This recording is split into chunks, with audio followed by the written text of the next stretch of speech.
네, 그럼 오늘 개원하는 광주시 의회에 대해 좀 더 자세히 이야기해 보도록 하겠습니다. 네, 김대현 시사평론가 나와 있습니다. 안녕하십니까? 안녕하십니까? 네, 안녕하십니까.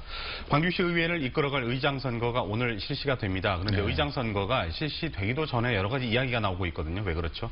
네, 여전히 구태를 벗어나지 못한 것도 안타까운데요. 먼저 크게 두 가지로 봐야 할 것 같습니다. 네.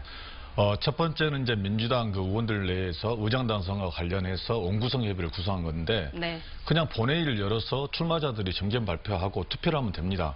근데 당초 이제 그 원구성 협의를 5명을 구성을 하면서 문제 시작이 됐는데 그동안 이제 의장단 선거가 매년 시끄럽다 보니까 네. 사전 조율해서 잘해보자는 식으로 이제 구성을 했어요. 그러나 이건 사실상 단합이잖아요. 네. 더구나 이제 소수 정당이지만 정의당도 있는데 정의당은 배제하면서 의장단 논의를 했다는 겁니다. 네. 두 번째는 이제 외부에서 개입하는 문제인데 이영석 시당 위원장과 강기정 전 국회의원의 대리전으로 좀 흐르고 있어요. 그러니까 북갑의 반재신 의원, 북을의 김동찬 의원 두 네. 사람의 대결을 하면서 김영지 의원이 지금 가운데 붕 떠버린 상황이거든요. 그래서 더구나 이제 강기정 의원 같은 경우는 이제 자기 지역구에 네. 시의원 2명이 상임위원장직을 출마를 했는데 사퇴를 시켰단 말이에요. 그런 이야기 있는데 그래 사퇴를 시키면서 상임위원장을 내놓고 왜 상임위원장은 사퇴를 한 거죠? 이게 정치는 주고받는 거잖아요. 아, 예. 근데 의장단 표를 얻기 위해서 자기 지역구 의원들 2명을 사퇴시키고 다른 의원들에게 그 자리를 제의했겠죠. 네. 근데 이러면서 사실 제가 봤을 때 그 강기정 전 국회의원은 지금 현재 사인이에요. 개인이란 말입니다. 네. 근데 150만 강주 시민을 대표하는 시의원들이 개인, 사인인 그 강기정 전 의원의 이야기를 듣고 입김에 의해서 사퇴를 했다. 저는 이거 대단히 심각한 문제라고 보고 있거든요. 예. 그래서 이런 구태, 이런 적폐의 모습들이 여전히 지금 보이고 있다. 이렇게 보집니다. 알겠습니다. 그러면요. 지금 단체장과 의원들까지 민주당 일색이다 보니까 견제와 균형이 좀 어렵지 않느냐 이런 우려가 많이 나오고 있습니다. 네, 당초 저희들이 많은 우려를 했던 게 이 부분이잖아요. 기대했던 것들은 이제 초선이다 보니까 초선이 약 90% 가까이 되다 보니까 네. 신선할 거라 했는데 지금 의장단 선거를 놓고 보면 여전히 과거의 선배들의 모습 그리고 의회의 자질 그다음 적폐 이 모습을 그대로 좀 재현하고 있거든요. 그래서 좀 견제와 감시가 되도 되겠느냐 이런 우려가 좀 됩니다. 네. 또 한 시민단체는 의장단 구성에 있어서 소수 야당 의원을 배려해야 한다. 네. 특히 부의장 자리를 야당 의원에게 줘야 된다라고 이런 목소리를 낸 바가 있습니다. 어떻게 보십니까? 저는 이 문제는 그 시민단체의 올권이라고 보여집니다. 네. 왜냐하면 미우나 고우나 강주 시민들이 선택한 그 시의원들이에요.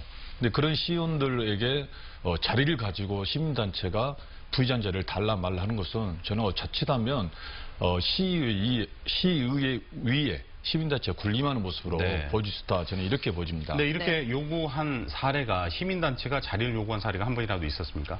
제가 기억하는 처음인 것 같습니다. 네, 그렇군요. 예. 네, 알겠습니다. 이번 광주시 의원들은 대다수가 초선입니다. 기대와 우려가 있는데 여기에 대해서 어떻게 보십니까? 네, 지금 이제 기대보다는 우려를 말씀드렸고요. 그리고 또 방금 질문하신 것 중에 하나가 정의당 의원들 같은 경우도 마찬가지예요. 지금 부의장 자리를 요구하잖아요. 물론 상징성의 문제는 있겠지만 부의장 자리는 사실 의장이 고리시 대신 사의를 본다거나 행사를 가는 거거든요. 네. 어떤 특별한 권한이 없어요. 차라리 상임위원장 자리를 달라 해서 저 자리에 예를 들어서 산업건설위원회 상임위원장을 정의당이 맡았는데 정말 잘하더라. 이런 이야기가 나오면 좋은데 일을 할 수 있는 자리로. 그렇죠.